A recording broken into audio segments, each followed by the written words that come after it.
அனைவருக்கும் இனிய விநாயகர் சதுர்த்தி நல்வாழ்த்துக்கள். என்னடா விநாயகர் சதுர்த்திக்கு இவ்வளோ லேட்டாக வீடியோ போடுறேன்னு கேட்காதீங்க. ஏன்னா விநாயகர் சதுர்த்திக்கு அப்புறம் ஃபுல்லாக பிஸி ஆகிட்டேன். அதனால் சுத்தமாக வீடியோ போடவே டைம் இல்லை. சரின்ட்டு இன்றைக்கி போடுறேங்க.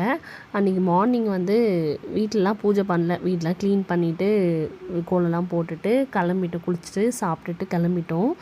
அங்கே இருக்க பக்கத்தில் இருக்க விநாயகர் கோயில் தாங்க போனோம். ஈவினிங்காக கொளக்கரை கோயில் போகலான்னு பிளான் பண்ணோம். சரின்ட்டு மார்னிங்கே கோயில் போயிட்டு அங்கே ஃபுல்லாகவே பிரசாதம் தான். அன்றைக்கி ஃபுல்லாகவே மார்னிங் சக்கரை பொங்கல் அந்த பஞ்சாமிர்தம்லாம் கொடுத்தாங்க. அப்புறம் ஃபுல்லாக புளி சாதம் தயிர் சாதம் மாதிரி கொடுத்துட்டே இருந்தாங்க. ஈவினிங் போல் தான் சாமி கும்பிட்டோம். ஆனால் 3 o'clock தான் விநாயகர் சதுர்த்தி இருக்குன்றதுனால நாங்கள் 2:45 3 o'clock சாமி கும்பிட ஆரம்பித்தோம். கொழுக்கட்டை சுண்டல் கேசரி செஞ்சேன். வீட்டில் இருக்க பிள்ளையாரே தான். நான் பிள்ளையார்லாம் வாங்கலை. வீட்டில் இருக்க பிள்ளையாரே தான் சாமி கும்பிட்டுட்டோம். ஏன்னா அவங்க எங்கள் மாமியார் கும்பிட்றதுனால நாங்கள் கும்பிடல. வீட்டில் இருக்க பிள்ளையாரை வச்சு கும்பிட்டுட்டோம். சார் தான் காட்டிகிட்டு இருந்தார். அப்புறம் சாப்பிட்டுட்டு ஒரு தூக்கமே போட்டுட்டோங்க. ஆனால் ஃபுல் வேலை அன்றைக்கி ஃபுல்லாகவே. அதனால தான் அப்புறம் ஈவினிங் போல் குளங்கரை கோயில் போயிருந்தோம். அங்கே பார்த்தா சாதாரண நாளே உள்ளே போயிடலாம் போல்.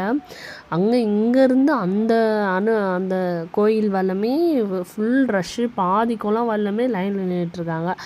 எங்கடாப்பா இதில் போகிறது, நம்ம ஏற்கனவே பார்த்தது தான். சரி இன்றைக்கி தான் காலையில் தான் அங்கே போயிட்டு வந்துட்டோன்ட்டு நாங்கள் உள்ளே போகல.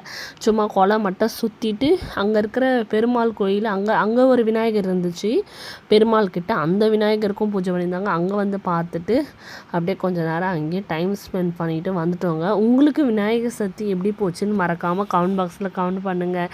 இன்னொரு வீடியோவில் சந்திப்போம். Tata bye bye.